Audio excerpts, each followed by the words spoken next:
Hi everyone, welcome to the screening of Day of Being Wild.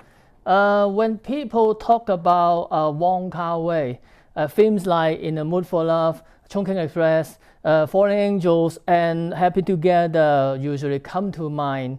But tonight we're going to go back to before Wong Kar-wai became internationally famous. Before directing, Wong Kar-wai had already worked as a screenwriter on more than a dozen films. His first feature, As Tears Go By, was a moderate success, but for his second film, he became much more ambitious.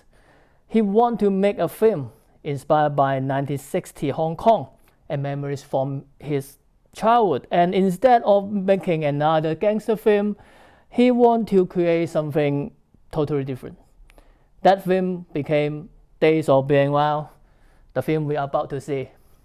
Released in 1990 with an unusual large budget, about 40 million Hong Kong dollars, for a non-action film. It featured an incredible cast at the time like Leslie Cheung, Andy Lau, Maggie Cheung, and Tony Leung, who would later become one of the Wong Kar-wai key collaborators. But when it first came out, Days of Being Wild was a commercial failure. It's a totally disaster. Audience expect a glamorous period movie, but instead they got something more experimental and emotionally distant. Still, critics saw something different.